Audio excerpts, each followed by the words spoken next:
Olá, hoje nós começamos a gravar o programa número 18 e temos como convidado uma figura histórica, pelo menos no que diz respeito ao direito, no direito penal, no direito criminal no Brasil.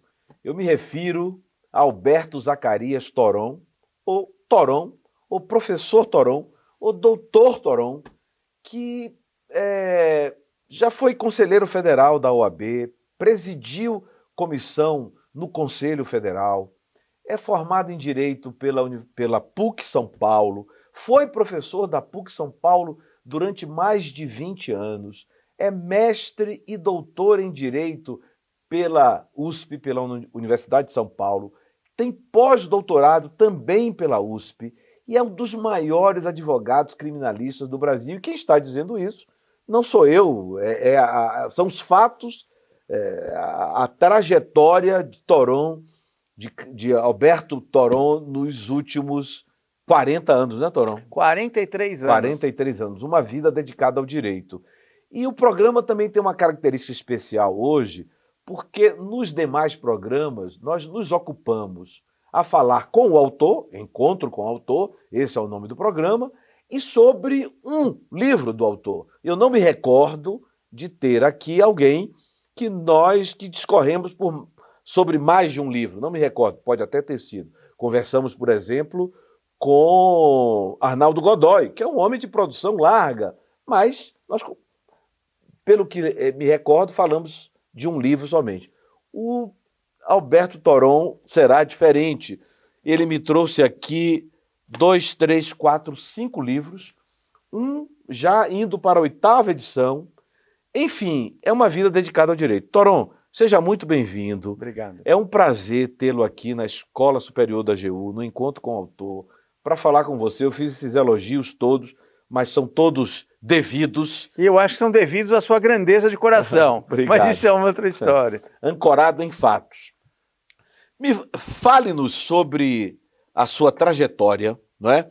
E sobre os livros que você trouxe aqui para que nós discorrêssemos um pouco sobre cada um deles, com foco maior sobre esse aqui, habeas corpus, controle do devido processo legal, questões controvertidas e de processamento do writ.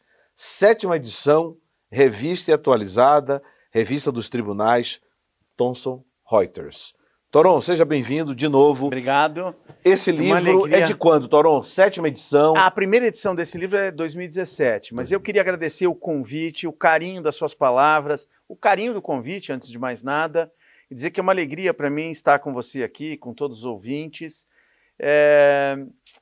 E também eu vi agora que o programa é número 18. 18 na religião judaica tem um simbolismo muito forte, porque 18 é o número da vida, é o número da sorte. Então, uma alegria redobrada estar aqui com você. Mas olha, para falar um pouquinho, eu tenho alguns trabalhos que são puramente acadêmicos, como esse trabalho aqui, que é o Crimes Hediondos. Sim. O Crimes Hediondos, ele é meu trabalho de mestrado. Mostra aqui, por favor, para... O Crimes Hediondos é esse trabalho de mestrado. Eu queria lembrar que quando eu entrei na USP, naquele ano de 89, se não me falha a memória, era raro pessoas de fora da USP serem admitidas nos programas de pós-graduação da Universidade de São Paulo. Porque, em geral, o professor o professor orientador, já tinha os seus alunos da graduação, que eram, de alguma maneira, a menina dos olhos deles. Então, quando eu fui aceito, para mim já foi uma grande vitória. Eu tinha feito exame de língua em italiano, depois passei por uma entrevista E naquele Você momento... tem cidadania italiana? Desculpa Não, eu tenho interromper. cidadania grega. Meu pai era grego. Ah, é verdade. Você falou você falou no lançamento do livro, inclusive o embaixador da Grécia esteve estava lá, presente. uma figura muito querida também. E aí o que aconteceu? Eu entrei com um projeto de pesquisa para falar sobre drogas. Uhum. Eu havia sido presidente do Conselho Estadual de Entorpecentes no governo Covas, no primeiro biênio do primeiro governo Covas. E aí eu ia falar sobre a aplicação da multa substitutiva para o usuário de drogas, que era um tema importante, hoje totalmente ultrapassado, mas logo eu verifiquei que o STJ havia editado uma súmula 171, e aí que inadmitindo a aplicação de uma multa substitutiva para o usuário de drogas. Lembrando que a multa era uma pena corporal, 6 meses de detenção, normalmente substituída pelo sursi, mais multa. Uhum. E a ideia era suavizar o tratamento, e hoje isso já é uma questão vencida, para o usuário. Quando eu vi que esse tema ficou meio ultrapassado, eu aí passei por conta de um trabalho do Nilo Batista, o querido professor Nilo Batista. Rio de Janeiro. Do Rio de Janeiro. Foi governador ou vice, né? Vice do Brizola. Ele foi vice do Brizola. Quando o Brizola se desincompatibilizou para ser candidato a presidente, ele então sai, ele se torna governador. E ele havia escrito um livro chamado Punidos e Malpagos. Punidos e Malpagos. Certo. Por volta daquela época, aconteceu uma coisa interessante. A lei dos crimes hediondos, ela proibiu a progressão no regime prisional, regime de cumprimento integralmente fechado. Bom, e aí surgiu uma discussão sobre a constitucionalidade disso e havia uma questão intertemporal de saber se isso poderia ser aplicado, se essa regra poderia ser aplicada desde logo para quem já cumpria a pena, em fato praticado anteriormente à vigência da lei. E aí escreveu um artigo, salvo erro de memória, o saudoso professor Júlio Fabrini Mirabete, dizendo que era uma questão administrativa saber onde o preso cumpriria a pena. E eu escrevo na semana seguinte um artigo no Estadão, ele havia publicado no Estadão, eu também, que era uma glória, né? Não tinha internet como se tem hoje, então era Estadão. Você o quê? 2 anos de formado aproximadamente? Ah, não, eu já tinha mais, eu já tinha mais, né? Isso a lei dos crimes hediondos, ela 89. Não. Ela é de 90. 90, tá. E a lei 8.072 de 90. Tá. E aí eu já tinha 9 anos de formado, já tinha uma musculatura. Sim. E aí eu escrevo dizendo que não era uma questão de direito administrativo, era uma questão penal. Porque o lugar onde você cumpre a pena, se fechado ou semiaberto, é o prolongamento do direito penal. Eu escrevi um artigo com o mesmo título do livro do professor Nilo Batista, querido amigo, diga-se de passagem. Punidos e Malpagos. E aí saiu um debate, ficou um alvoroço, eu era um garoto, né? E aí, na semana seguinte ao meu artigo, vem um artigo do professor Damásio de Jesus, que também era um desses monstros esses monstros sagrados. Sim. E aí ele escreve, há 2 posições sobre isso. Escreveu assim Mirabete, escreveu assado Toron, com razão Alberto Toron. E aí ele escreve um grande artigo, e eu fiquei feliz da vida. Claro. Tal. E aí eu falei, eu vou mudar o tema da minha dissertação de mestrado, e aí nasce esse livro de crimes hediondos, que é um livro que tem um corte de política criminal, onde eu procurei mostrar, basicamente, que a elevação das penas, um tratamento carcerário mais duro, ou mesmo um tratamento punitivo, com penas mais longas, mais duro, tratamento processual mais duro, isso por si só não resolveria o problema da criminalidade. E tanto é verdade que o número de tráfico de entorpecentes não diminuiu, o número de estupros não diminuiu, porque tem outras variáveis ligadas à escalada criminosa. E eu sempre lembro da velha lição de Durkheim, que é o pai da sociologia moderna, quando ele dizia o seguinte, a pena, ela atua como um recordatório. Quer dizer, o solto que tem valores, que vieram de casa, continuaram na escola, na vida associativa em geral, no trabalho, você tem esses valores. A lei funciona para você, por paradoxal que seja. Para um garoto favelado, que cresceu abandonado, cujo modelo é um garoto de 16 anos que já está praticando furtos, e o do 16 é o cara que saiu da casa de detenção, o modelo é outro, a lei passa ao largo, a lei funciona mais, a polícia atuando com eficácia do que as leis abstratamente elevadas. Entendi. Então, esse trabalho nasce daí. Esse é um trabalho acadêmico. A minha banca era o professor Miguel Reale Júnior, o saudoso professor Rogério Lauriatucci, que foi um grande nome também do processo penal, ele, e a professora Ivete Senise, que foi a primeira mulher diretora da Faculdade de Direito. Bom, uma banca estrelada. Uma banca estrelada. Eu era presidente do Instituto Brasileiro de Ciências Criminais, então tinha muita gente vendo, eu estava afiado, era garoto. Eu defendi o meu mestrado, acho que em 96, portanto eu tinha 37 anos, estava no ponto. Me diga uma coisa, você nesse trabalho, só uma curiosidade, você chega a fazer algum tipo de correlação de direito comparado, dizer, olha, na Argentina ou na Itália, que é ou você focou exclusivamente no direito brasileiro, você se recorda disso? Nesse trabalho eu não faço nenhum estudo de direito comparado, mas sim eu incorporo o pensamento de autores italianos, basicamente o de Sérgio Moccia, que escreveu um trabalho importante sobre o direito de emergência na Itália, com a supressão de alguns direitos e garantias, e também o de um pensador italiano também, chamado Padovani, Tullio Padovani, que escreveu L'Utopia Punitiva, mostrando os limites da atuação do direito penal. Aliás, coisa também que foi objeto da atenção de um pensador espanhol, Muñoz Conde, que falou exatamente que o direito penal atua com escassa eficácia quando desacompanhado da atuação de outras instâncias do social, família, escola, etc. e tal. Então eu tenho assim, um rico apanhado do pensamento de outros autores não nacionais, mas não tem um trabalho de direito comparado sobre isso. Miguel Reale, você se referiu a Miguel Reale Júnior. Miguel Reale Júnior, que foi ministro da Justiça foi também? ministro da Justiça e foi membro da Comissão de Reforma, da Parte Geral do Código Penal, um nome importante. Filho do grande Miguel Reale. Filho do grande Miguel Reale. E ele mesmo, um grande professor de direito penal. Direito, aquela coisa e o Rogério Lauriatucci, também professor titular de processo penal e membro também da Comissão de Reforma da Parte Geral do Código Penal. Professor Toron, você mencionou há pouco que esse trabalho surgiu de uma... esse trabalho surgiu... Do artigo. Do artigo do Mirabete. O do doutorado é diferente. Exatamente. E você troca o tema porque o tema lhe seduziu. Exatamente. Não é isso? Porque o tema lhe seduziu. Não, então você escreve o artigo respondendo a Mirabete, que eu lembro era uma grande referência. Eu acho que o Mirabete é o deus sagrado do Ministério Público. As teses dele são muito boas para o Ministério Público. Entendi.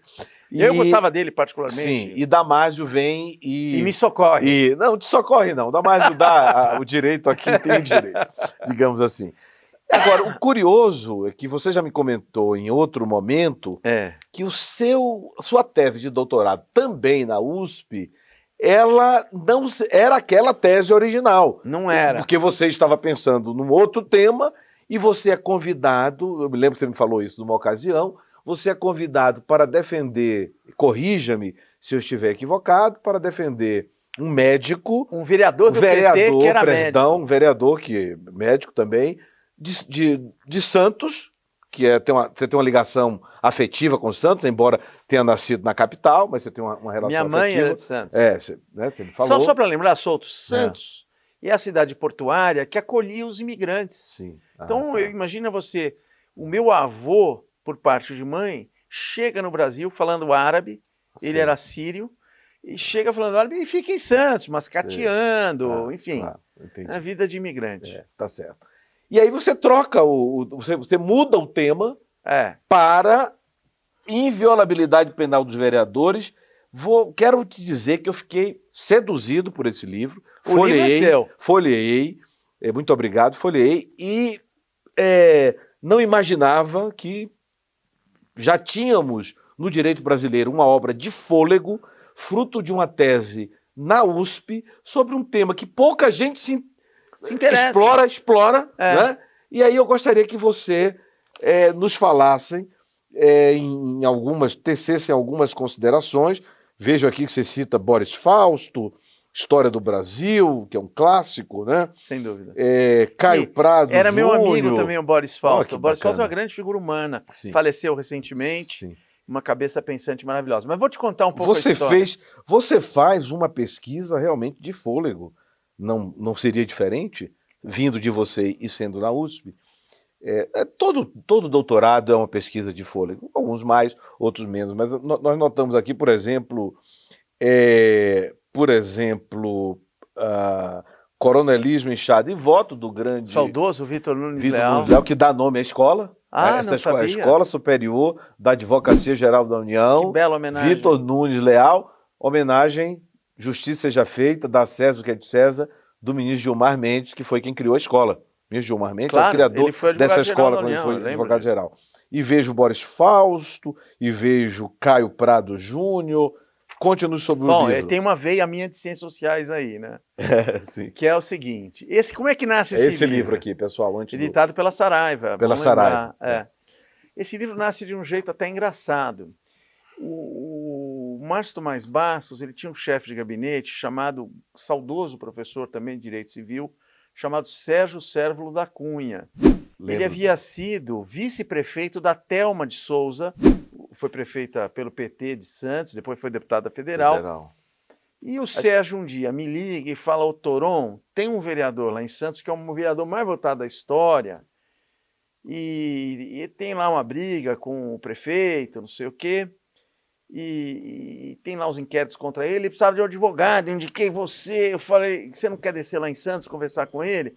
Eu falei: ô Sérgio, eu falei um palavrão também, mas não vou falar aqui. Eu falei: ô Sérgio, eu tô cansado de advogar para petista de graça. Não, mas esse cara é um cara diferente, ele vai te pagar e tudo mais. Não vou advogar de graça, eu vou lá em consideração a você e vou.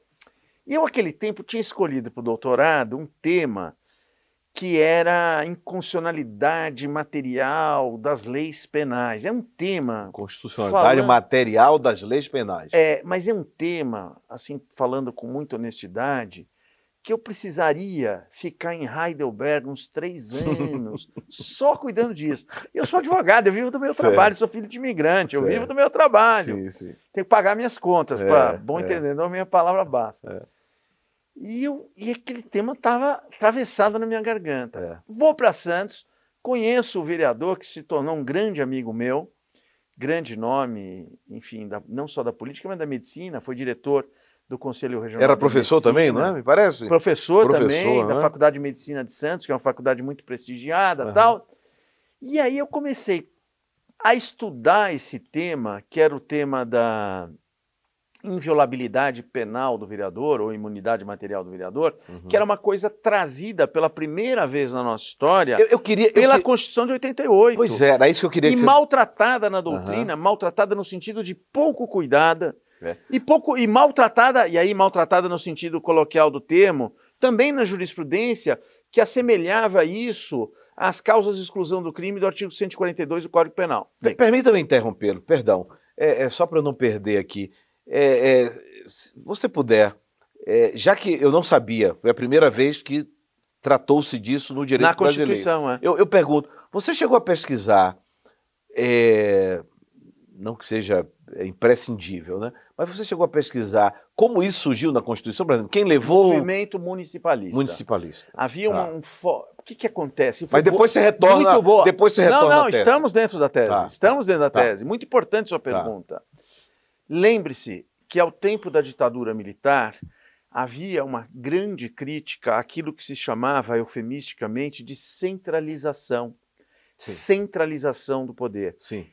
Quando a ditadura já fazia água, ela estava se esgarçando e nós vivemos um momento pela democratização do país, uma das coisas, uma das bandeiras que se levantou era a bandeira da refederalização do país. Bacana. Ou seja, a disseminação, a desconcentração do poder.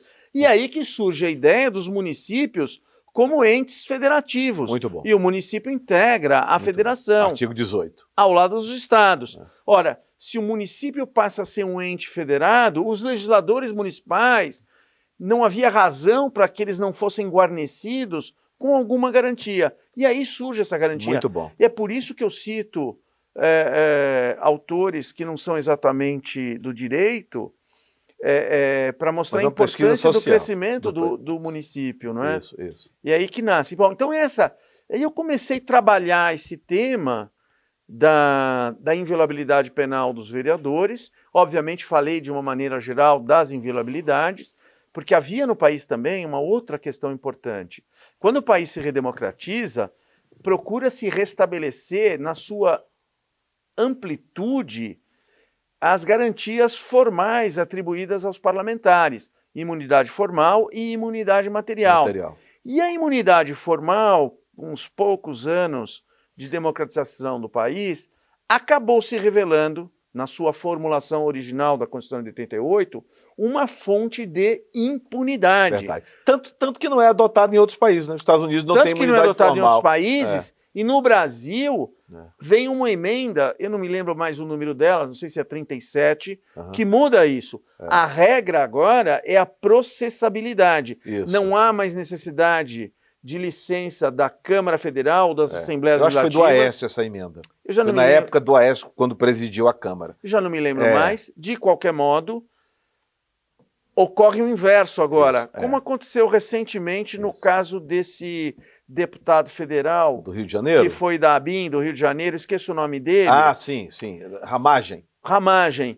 Então, um partido toma a iniciativa de propor que se suspenda a ação penal, atento, pelos atos praticados posteriormente à diplomação, e não antes. E aí teve uma discussão aí. Então, se inverteu isso. Então, havia uma questão cultural envolvida, e aí esse trabalho ele nasce em meio a essa discussão, e eu defendo a tese basicamente... E você defendeu, de novo, perdão pela interrupção, mas você vai a Santos conversar com o vereador. Pergunto, o processo estava em que fase?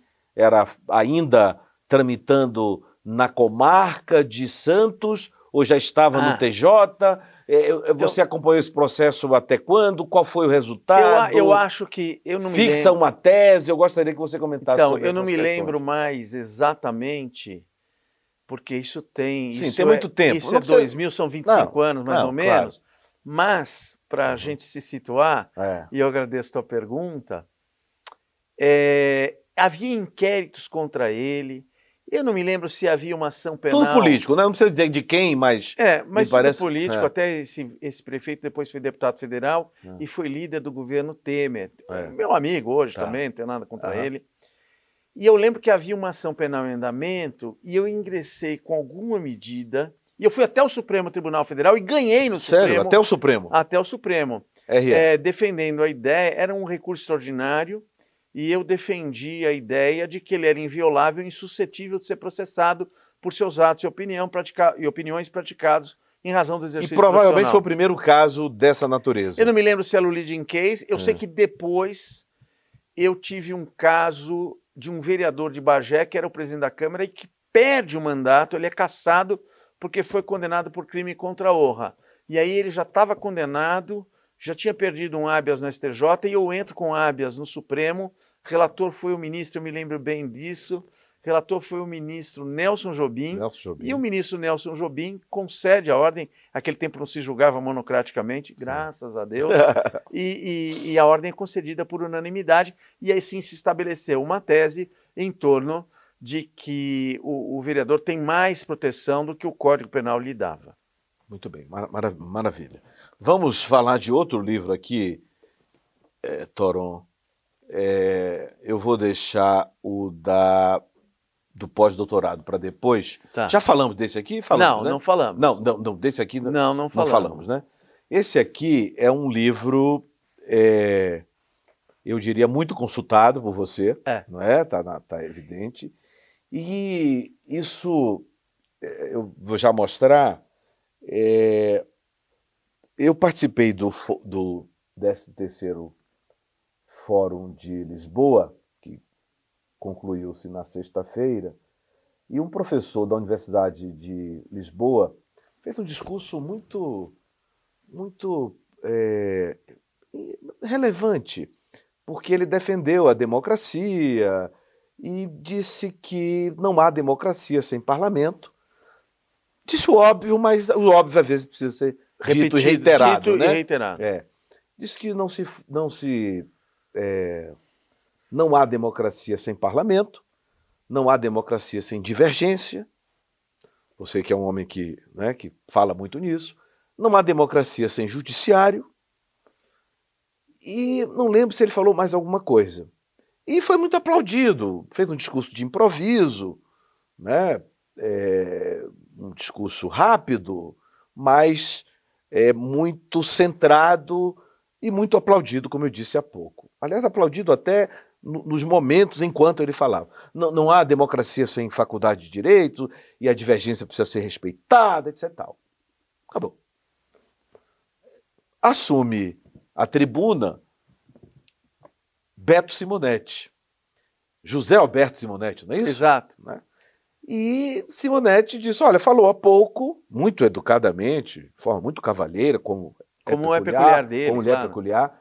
Ele disse, assumiu há pouco o professor fulano de tal, que eu não me recordo o nome agora, e falou que não, e que eu concordo totalmente, assino embaixo, o judiciário é indispensável, não sei se ele falou em Ministério Público também, mas eu quero dizer ao ilustre professor que também não há democracia, principalmente sem advogado, porque é o advogado que faz a máquina, o principal, né? O advogado é o profissional da divergência.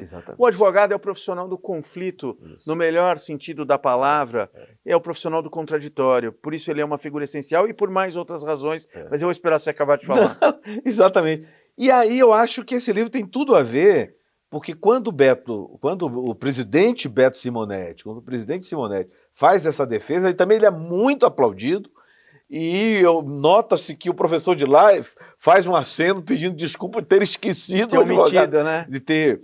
E o livro do Toron que eu estou me referindo é esse aqui, aliás, dele, da Alexandra Lebelson Zaffi, Prerrogativas Profissionais do Advogado, 3ª edição, pela Atlas, né? E é um livro muito importante e que ele trata de regime, faz um apanhado do regime militar, a questão do autoritarismo, a questão das prerrogativas do profissional do advogado, com base no Estatuto do Advogado, daquela lei de 63, a 4.215. E depois da nossa também, né? 1906. Isso, sim. Então, prefácio do ministro Celso de Mello, que é outra referência. Toron, esse livro é muito importante, muito importante. Por favor, conte-nos sobre ele também, aplicabilidade, por que você o consulta tanto até hoje, eu noto aqui, poder punitivo se civilizou, etc, etc. Vamos lá. Bom, por favor, vamos lá. Aqui. Esse livro nasce da minha experiência como presidente da Comissão Nacional de Prerrogativas, ao tempo em que eu fui diretor do Conselho Federal da OAB. Eu condensei nele um pouco da minha tese de doutorado para falar sobre a imunidade material, a inviolabilidade que se outorga ao advogado. Então eu fiz a distinção entre imunidade material e imunidade formal, falo a respeito do conteúdo, do significado jurídico-político da inviolabilidade material, trato disso nesse livro e de várias hipóteses que, de alguma maneira, representaram violações às prerrogativas profissionais do advogado, lembrando que prerrogativas não tem aquele sentido de privilégio dos advogados, mas tem o sentido de direitos especificamente assegurados aos advogados para que eles possam exercer, se desincumbir do ônus do mandato, do ônus da representação, com mais eficácia, da melhor forma possível. É por isso que o advogado pode visitar o seu cliente preso em qualquer dia, e eventualmente em qualquer horário. Uhum. É por isso que o advogado, ao advogado não se opõe o sigilo do inquérito. Certo. É por isso que o advogado, se alguém tiver em regime de incomunicabilidade, isso não afeta a profissão do advogado. E tantas outras coisas mais. Bom, eu fui condensando essa experiência e fui muito estimulado pelo então presidente da OAB, que era o César Brito, a escrever. Meu amigo, gosto meu muito querido dele. amigo. Escrevemos também. um artigo juntos, eu e ele, Tive o privilégio de ser diretor dele quando ele foi presidente do Conselho Federal, fez uma bela gestão. E foi na gestão dele que eu propus que o Conselho Federal da OAB submetesse ao Supremo Tribunal Federal a edição de uma súmula vinculante em torno do acesso do advogado aos autos do inquérito gravado pelo sigilo, que depois veio a ser a súmula vinculante 14, parabéns. Que é o PSV número 1. Súmula Toron. Não chego a tanto, mas é o pedido de súmula vinculante número 1. Foi a primeira vez que uma entidade da sociedade civil submeteu ao Supremo a conveniência de se editar uma súmula em torno desse tema. Por quê? Porque o que a lei nos dava estava nos sendo tirado pela via exegética. Então era preciso que pela via exegética se impusesse a lei. E é o que se fez com a súmula vinculante. Bom, com essas e outras questões, o problema do advogado que se limita a dar um parecer, imagina um advogado da Petrobras que dá um parecer, ou um procurador de um município que dá um parecer e é incriminado. Aqui na AGU nós Você tem muito disso. Também falamos sobre isso, não é? Sim. Eu condensei esses casos todos e escrevi esse livro com a ajuda da saudosa Alexandra Zafir, que é uma advogada que morreu precocemente com ela, esclerose lateral amiotrófica. E eu me lembro que quando eu fui pedir o prefácio para o ministro Celso de Mello, que é um nome que deixa um legado enorme no Supremo, sobretudo em termos de respeito às garantias processuais. Com certeza. E eu me lembro que ele me recebeu no gabinete dele e ele havia colocado uma música hebraica para me receber. Olha que bacana. Nunca esqueci disso.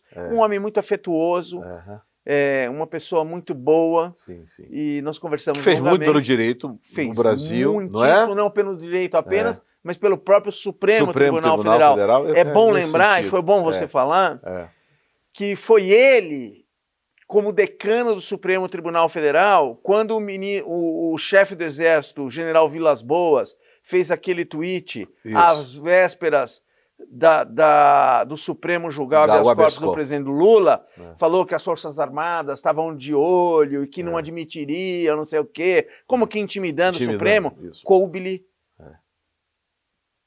contraditar o ministro e afirmar a supremacia do Supremo. São coisas inesquecíveis e isso é obra dele. E ele concordou em fazer o prefácio, para muita alegria nossa. É um livro que está na 3ª edição. Já me cobraram muito reescrever, atualizar. Mas o problema é o seguinte... Falta tempo. Falta tempo e eu comecei, eu vou usar uma expressão aqui, eu espero que você me entenda e o público também, você começa a ter outros tesões na vida. E o meu grande interesse acabou sendo o habeas corpus. E aí, em 17, eu escrevo a primeira edição desse livro, que é o habeas corpus, que também não é um trabalho acadêmico. Ele é 17. Ele é de 17, a primeira edição. E esse livro, o habeas corpus, se você quiser mostrar... Claro. Que é esse aqui. É esse aqui. Tá. Esse livro sobre o habeas corpus, editado também pela Revista dos Tribunais... Ele é uma obra não acadêmica, mas esse livro foi um estouro de sucesso. Eu me lembro que quando eu lancei, a presidente Dilma, que já estava afastada do poder, para quem eu tive a honra de advogar, ela veio no lançamento do livro. Foi muito legal, foi um prestígio muito grande. Ela e outras pessoas, queridos amigos. Você lançou aqui em Brasília? Não, lancei lá em São Paulo. Em São Paulo. Numa livraria, e lá em Higienópolis. E ela foi lá, foi muito legal, enfim. E esse livro ele fez... Você advoga para ela no Supremo? Advoguei, ela não tem mais nenhum problema, ela não precisa mais de advogado. Sim, não, tá bom. Você advogou para ela no Supremo ou no Senado, no impeachment? Quem advogou no Senado para ela foi um grande advogado, meu colega de turma. Ah, o Eduardo Cardoso. José Eduardo Cardoso, que foi também a AGU, né? Ele foi, verdade. Advogado-chefe, né, ministro-chefe da AGU. E ele é meu colega de turma, eu quero dizer publicamente aqui, já disse isso outras vezes, que me formei em Direito graças a ele, colei dele os 5 anos praticamente. Ele ganhou o prêmio de melhor aluno em todas as disciplinas, é uma figura muito querida, foi presidente do nosso centro acadêmico, ele era bom em tudo que ele fazia, aliás, ele é bom, e foi ele quem defendeu. É advogado público, inclusive, procurador do município de São Paulo, claro, foi deputado federal, é uma cabeça pensante maravilhosa, ele é muito elogiado em todas as áreas. Quer dizer que esse aqui eu acho que é o único livro seu que não tem natureza acadêmica. Que é mais como prerrogativas profissionais, também não tem, também. né? Uhum. E esse livro fez um estrondoso sucesso, onde quer que eu vá, tem do Amazonas ao Nordeste, passando pelo Nordeste, indo ao Rio Grande do Sul, é um livro que circula muito, e é um livro assim, que toca meu coração. É um tema de extrema importância, porque a minha atividade, né, é a minha atividade como advogado. É um tema de extrema Quem pensa em habeas corpus, pensa numa espécie de contrapoder. O habeas corpus, ele é fundamental para evitar o arbítrio. Quando o juiz diz, quem manda... Vou dar um exemplo para você que é bobo, mas você vai gostar. Você sabe que após a reforma de 2008, foi editado um artigo no Código de Processo Penal, que é o artigo 212, que diz o seguinte: quem inquire primeiro são as partes. Certo. Primeiro o Ministério Público, depois a defesa. E o juiz supletivamente, se for o caso. E aí a audiência começa, o juiz começa indagando, e o advogado de excelência, pela ordem, quem tem que começar a inquirir é o Ministério Público. Doutor, eu sigo o sistema presidencialista, quem começa sou eu, não sei o quê, tarará. E o advogado tenta ponderar. Doutor, quem manda aqui sou eu. Bom, nós fomos com habeas corpus até o Supremo Tribunal Federal, o relator foi o ministro Marco Aurélio, outro grande nome do Supremo Tribunal Federal, em termos de afirmar as garantias constitucionais, e o Supremo, por 3-2, é bom que se diga, anulou o processo, um processo de crime gravíssimo. Anulou o processo para dizer... Por causa desse comportamento do juiz. Que quem manda aqui não é o juiz, não é o advogado, é a lei. A lei. Isso se fez como? Pela via do habeas corpus. Foi pela via do habeas corpus que o Supremo reconheceu a inconstitucionalidade do regime integralmente fixado pela lei. Foi por meio de um habeas corpus que as principais teses condensadas em súmulas se firmaram. Certo. Então o habeas corpus tem uma importância extraordinária para o funcionamento do sistema penal. Execução penal, direito penal, processo penal. O habeas corpus, ele é um remédio transversal, digamos assim. Você mencionou há pouco que o Supremo anula esse julgamento e diz, por relatoria do ministro Marco Aurélio, diz quem manda não é o juiz, quem manda é a lei. Aí você me faz lembrar um grande advogado, um dos maiores que o Brasil já teve, Rui Barbosa, tem uma frase muito interessante que com a lei, pela lei e dentro da lei, porque fora da lei não há salvação. Não há salvação. Você conhece essa frase, não é? E conheço essa frase e ela é complementada por um outro grande pensador, que foi Pontes de Miranda, no seu livro que é de 1917, que é História e Prática do Habeas Corpus no Brasil, onde ele fala que o habeas corpus teve uma função civilizadora e legalizante no Brasil. Porque pela via do habeas corpus, você, na verdade, afirma a Constituição e a lei. E aí, se você me permitir, sim, claro, é que nasce o meu último trabalho, que é um trabalho fruto da minha pesquisa do pós-doutorado, que eu escrevi parte na França, e foi uma experiência muito legal, porque foi esse último trabalho, que é a racionalização e simplificação do sistema recursal no campo do processo penal, que eu tive a oportunidade... Que é de 2025. Que é de 2025, não é? É um jovem livro. É um livro muito recém-nascido. Eu apresentei em 2024 na Universidade de São Paulo, mas ele é publicado em 2025. É o seu pós-doutorado. É o meu trabalho de pós-doutorado. Antes de entrarmos nesse livro, que é de extrema importância, eu só queria lembrar, já que você falou, você tem falado tanto do habeas corpus, que é a sua matéria, talvez a principal, ou a que mais lhe seduz, né, a predileta, coisa que eu digo principal, na sua atividade também profissional, né? Mas, só lembrando, eu imagino que o público que nos assiste sabe, mas, eventualmente, um ou outro pode desconhecer, e você pode também falar muito bem sobre isso, o habeas corpus, corrija-me se eu estiver equivocado, o habeas corpus não é previsto na Constituição de 1824, porque acabou sendo uma Constituição imperial, né? Foi imposta. Ele não é previsto. Dom Pedro dissolve a Assembleia e faz impor sua vontade, né? se Ele rebela, outorga a uma Constituição. né? Manda exilar Bonifácio, etc, etc. E lembrando que o habeas corpus aparece no Código de Processo Criminal de 1832. Exatamente. 1832. E aí um detalhe importante, que a criatividade dos advogados brasileiros de valer-se do habeas corpus para situações civis. Sim. Até a reforma de 26, vem a Constituição de 1891, não é? Que fala do habeas corpus, que amplia o habeas corpus. Você me permite falar uma coisa importante? E aí a emenda constitucional de 1926 acaba com isso. Em pleno estado de sítio. Exatamente. É bom lembrar isso. Mas me parece que há uma continuidade, mesmo depois de 26, alguns utilizando, até que o mandato de segurança surge na Constituição de 34. Muito bem lembrado. Por sugestão de João Mangabeira, grande João Mangabeira, que né? depois vem a ser preso injustamente, antes até do Estado Novo, ou já no Estado Novo. Fundador do PSB. Uma coisa importante, falando sobre a engenhosidade dos advogados, em 32, quando o habeas corpus surge, ele surge de uma maneira muito restrita, porque ele era restrito aos casos em que se discutia a violação à liberdade já consumada.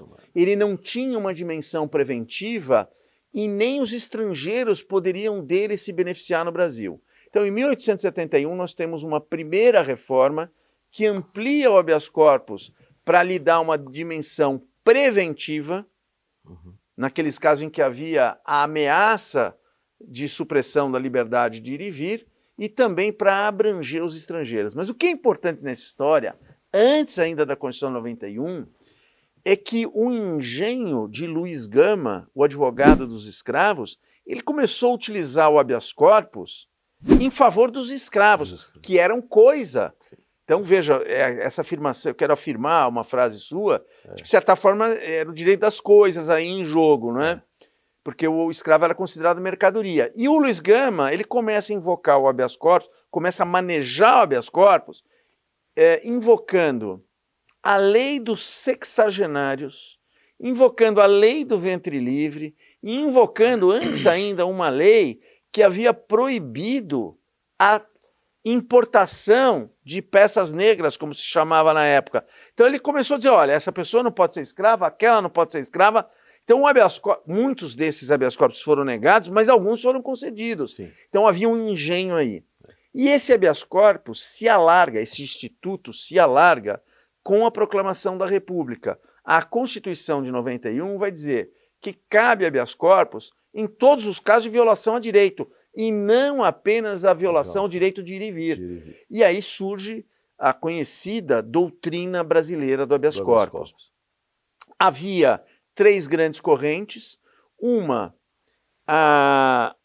daquele ministro Castro Nunes, que negava, dizia que, olha, apesar da Constituição, o habeas corpus só serve para proteger a liberdade de ir e vir. E outra no polo oposto, capitaneada por Enéas Galvão, olha, mudou o regime. É legítimo que um novo regime institua o habeas corpus de uma forma mais ampla. E é isso que se fez. No meio, como corrente intermediária, ficou aquele outro grande ministro, cujo nome agora me escapa, que é... Da época também. Da época também, me escapa o nome dele, que é o grande ministro pelo qual ficou conhecido. Se você me emprestar o livro, eu já vejo o nome dele. Aqui? Que é conhecido de todos, sim, aqui. É um ministro que, vamos dizer assim, quem fala em doutrina brasileira do habeas corpus, fala nele. Eu vou já mostrar para vocês, quer ver? Castro Nunes e o Pedro Lessa. Pedro Lessa, famoso, né? Então, muitos falam que Pedro Lessa foi a grande cabeça da doutrina brasileira de habeas corpus. Assim, por exemplo, pensa o ministro Gilmar Mendes, que fez o prefácio desse meu último livro, mas Leda Rodrigues Boechat, ela tem outro pensamento, ela diz que é Enéas Galvão. Eu, no particular, prefiro a pesquisa da professora Leda Boechat, também ela de saudosa memória, mas não é o ponto. O ponto é que se discutiu, por exemplo, posse de governadores de províncias, como foi, se não me engano, o Nilo Peçanha, Do Rio de Janeiro. Do Rio de Janeiro. Nascido em Campos. Nascido em Campos. Presidente da República. Depois, sim. Mas claro. antes não queriam dar posse para ele no governo. Do governo. E a Enéas Galvão, Pedro Lessa votou contra, mas Enéas Galvão falou, ó, o habeas corpus serve. Serve para isso. E ele tomou posse. História muito bonita, História né? linda. Não é? Só estou comentando isso, que é uma reminiscência interessante. E o habeas corpus, enfim, ele acabou tendo um uso muito grande para conter o quê? Arbítrio. Isso. Eu falei do arbítrio do juiz lá de agora, mas tinha o arbítrio da República Velha, Sim. que foi marcada por uma série de insurreições e tal. Em 26, no governo do Arthur Bernardes, e quem lembra isso é o ministro Gilmar Mendes, ele já se elege com uma plataforma de mudar a Constituição para, aspas, despolitizar o habeas corpus. Tirar um instrumento que a cidadania tinha para contestar esses arbítrios. E você bem lembrou, não tínhamos ainda um mandado de segurança. O fato é que, em pleno estado de sítio, passa a reforma e o habeas corpus ele é como que capado, desvirilizado, que é, dando um salto agora na história, o que o pessoal da Lava Jato, da Força Tarefa, com essa história de 10 medidas contra a corrupção, que não eram só 10, eram muitas mais, queria também castrar o habeas corpus para impedir que se manejasse este remédio fora das hipóteses de prisão. Queria voltar o habeas corpus ao que ele foi em 1832. Agora, quer saber a ironia da história? Quer ver a ironia da história? Nada, como dizia minha avó, um dia após o outro. Então vamos lá. Esses procuradores da Lava Jato, eles às tantas tiveram contra si um inquérito aberto pelo queridíssimo ministro que foi presidente, que é membro do nosso grupo também, Humberto Martins. Sim. Ele abre um inquérito contra esses procuradores que supostamente teriam investigado ministros sem atribuição para isso. Ok. Porque ele fez isso espelhado um pouco naquela resolução do ministro Toffoli, que mandou abrir inquérito contra A, B e C, por fatos, enfim, que não vem ao caso agora. Então ele achou que o STJ também podia. Base no regimento. Base no regimento do Supremo, que tem força de lei. Mas o regimento do STJ não tem. E aí eles impetram o habeas corpus do Supremo para trancar. Eles estavam em liberdade. Se seguir a doutrina... A doutrina lavajatista... É o que os doutrinadores alemãos chamam de pimenta nos olhos dos outros é refresco. Porque a história é a seguinte, se tivesse passado a proposta dele... Eles não teriam acesso. Não teriam, eles teriam inquérito contra eles até hoje. Veja então, como o mundo dá voltas. Como o mundo dá voltas. E como nós precisamos manter a integridade constitucional do habeas corpus. Exatamente. E o que eles queriam, meu querido amigo, professor Souto, e o que eles queriam era que o arbítrio corresse solto. Eles não queriam o habeas corpus como um instrumento de controle do devido processo legal. Porque muita gente fala, muito bem não, mas o habeas corpus é a liberdade de viver. Tudo bem, mas se você desrespeita o devido processo legal, amanhã nós vamos ter o comprometimento da liberdade de ir e vir. Evidente. Então, essa dimensão preventiva do habeas corpus... Não se coaduna com a democracia, é uma proposta desse Exatamente. tipo. Não é? Só em regimes totalitários ou semi-totalitários. Fala-se muito na banalização do habeas corpus. A verdade verdadeira, é que a gente tem que levar em conta que a atividade persecutória estatal, quando nós falamos em atividade persecutória, nós estamos falando da atividade da polícia, atividade judiciária, ela aumentou exponencialmente. É sadio, é salutar notar que a atividade defensiva também aumentou. Agora, não adianta o STJ dizer, eu recebo não sei quantos habeas corpus por semana. Aumenta o número de ministros. Aumenta o número de ministros. E perversamente, o que os tribunais superiores estão fazendo, e eu faço uma crítica de peito aberto, porque eu sou advogado militante, é bom lembrar isso. Perversamente, a figura do advogado, se você observar, ela está sendo excluída da cena do judiciário. Porque a grande maioria das decisões hoje no Supremo, elas são monocráticas, 95%, 97%. Aí você agrava, aí vai julgar no plenário virtual, com uma sustentação oral assíncrona, que é uma farsa. É recente essa medida, né? É mais ou menos recente, já vem depois da pandemia, então não é mais tão recente. Então nós temos um problema E esses julgamentos virtuais, eles têm um problema. Primeiro, você não sabe se sua sustentação oral será ouvida. Eu não estou falando do julgamento telepresencial, porque o telepresencial é em tempo real. Então você tem um problema nisso, no afastamento da figura do advogado, isso precisa ser repensado. Como é que está isso? Há uma tentativa de reversão? A ordem, ela tem falado a esse respeito, o Conselho Federal, e eu mesmo, quando estava no Conselho Federal, fui relator de um processo ali sobre essa questão do plenário virtual puro, com sustentação oral dita assíncrona, que você, no seu quarto, no seu banheiro, no seu gabinete de trabalho, grava uma sustentação oral e manda. Eu tenho uma opinião, Souto, de que quem não quer te ouvir em tempo real, não vai te ouvir em casa. Não vai. E a ordem passou, e eu acho que a ordem está gritando pouco em torno desse tema, mas isso é conversa para uma outra oportunidade, que não é o trabalho do meu pós-doutorado. Eu antes... já adiei 2 vezes falar no seu pós-doutorado. E eu tô louco para falar nele. Vamos falar sobre ele agora, mas antes eu quero contar uma história que talvez você lhe interesse. Diga. Eu conto isso muito para os meus alunos.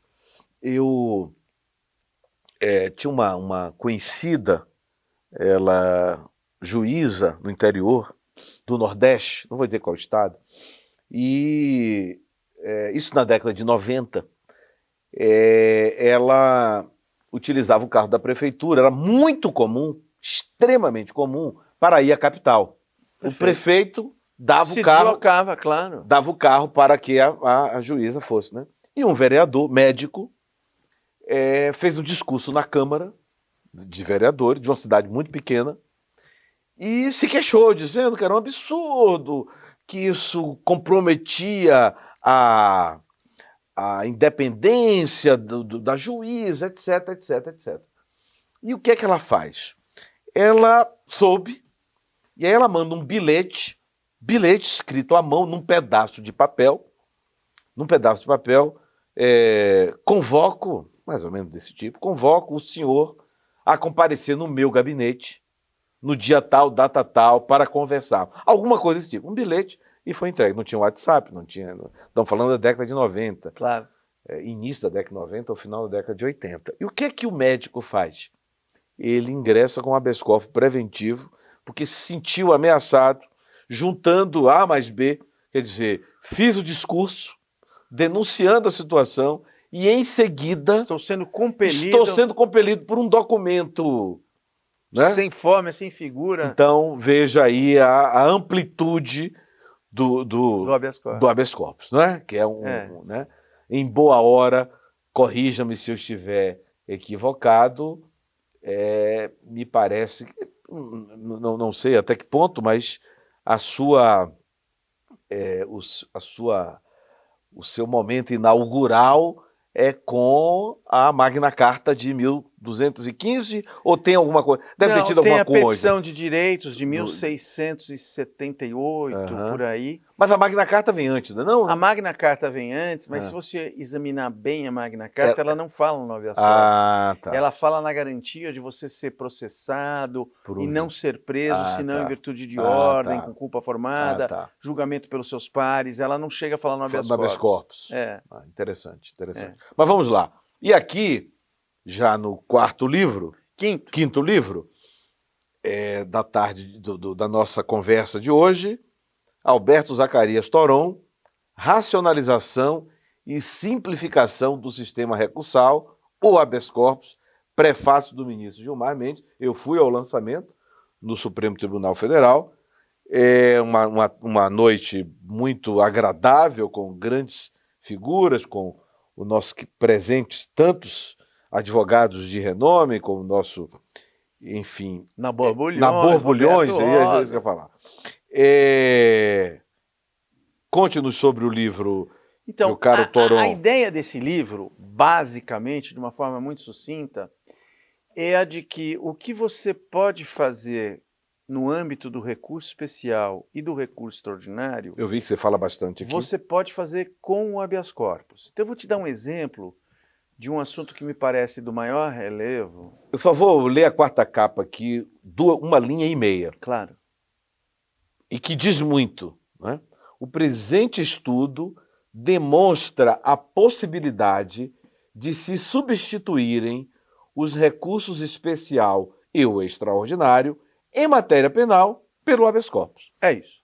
Mas, por favor. Matou. Mas, por favor. Não foi... Eu vi aqui... É isso. E esse tema tem a ver com a racionalização e a simplificação. Eu fui dar uma palestra recentemente para falar sobre o acesso ao judiciário e eu, obviamente, para me preparar para a discussão, fui, como qualquer um de nós iria, a uma obra seminal, que é a obra de Mauro Capelletti, falando do acesso à justiça. E o acesso à justiça tem duas grandes vertentes. Uma é a pessoa pobre, hipossuficiente, acessar o judiciário. Sim. Mas outra vertente dessa mesma questão é a simplificação dos procedimentos para permitir que todos possam ter acesso, por exemplo, aos tribunais superiores. Você sabe que hoje o recurso especial extraordinário, você é advogado-geral da União, é de dificílimo manejo. Tem muita pegadinha, para usar um português bem claro, súmulas, prazos específicos, para questionamento. Olha com microscópio, né? Olha com microscópio para indeferir o processamento e para não conhecer. Então veja você o seguinte, você certamente que é um nosso grande autor do direito americano, e eu tenho o seu livro, e o seu livro para mim é uma bíblia. Obrigado. Vamos nos já lembrar... tem há muito tempo, pelo que você mostrou a capa. Já tem há muito tempo, eu tirei a capa. Então. Vamos lembrar do Miranda's Rule. Isso. As regras de Miranda Warning. Miranda Warnings. Que vem dos anos 60, se não me engano, 66, por aí, né? Bom, no Brasil, você tem a regra do direito ao silêncio, mas a nossa jurisprudência, inclusive a do Supremo, por um bom tempo, interpretou o seguinte, que a advertência ao direito ao silêncio, ela deve ser feita só nos interrogatórios formais, polícia e juízo. O que acontece na prática? Está lá o procurador, defensor do Estado, defendendo o réu pobre, advogado ativo, o que seja, acusado de roubo. Aí vai o policial militar depor e o juiz pergunta, o senhor atendeu a ocorrência envolvendo aqui o seu fulano? Positivo. Estávamos em patrulhamento pela área, quando fomos acionados via Copom, tem um linguajar padronizado, né? Eu imagino. Copom é o Centro Operacional da Polícia Militar. Indicando a ocorrência de roubo, assim assado, fomos ao local, avistamos o elemento mais ou menos como foi descrito e fomos ao encalço do mesmo, quando o mesmo, esse é o linguajar, quando o mesmo, então nós o abordamos e esse também é padrão. Prontamente confessou. Confessou roubo do celular, roubo da carteira, o que for. O Miranda do Warning foi pro... E o juiz pegava essa frase do PM, junto com alguma outra prova feita no contraditório, e condenava o sujeito. Foi num habeas corpus relatado pelo ministro Celso de Mello, que se rompe com essa jurisprudência para dizer o seguinte, olha, a advertência quanto ao direito ao silêncio deve ser feita não apenas nos interrogatórios formais, mas logo na primeira abordagem. Como a gente vê nos filmes, o senhor está preso, tem o direito de permanecer calado, tudo que o senhor puder dizer pode ser usado contra o senhor, blá, blá, blá. Isso foi feito no habeas corpus. Muito tempo depois, num caso meu, que nós levamos ao Supremo, é o recurso extraordinário, 1.700.000 e não sei quanto, porque esses números não dá mais para guardar, 1.177.000, não sei quanto. Bom, essa é a vantagem do direito americano, você tem o nome do caso. Tem o nome do caso, facilita a vida. Toron versus Lessa. Toron versus Lessa. Bom, e aí, o relator foi o ministro Edson Fachin. Lembrando, no recurso extraordinário, não admitido na origem, nós agravamos, e aí você tem que demonstrar a repercussão geral.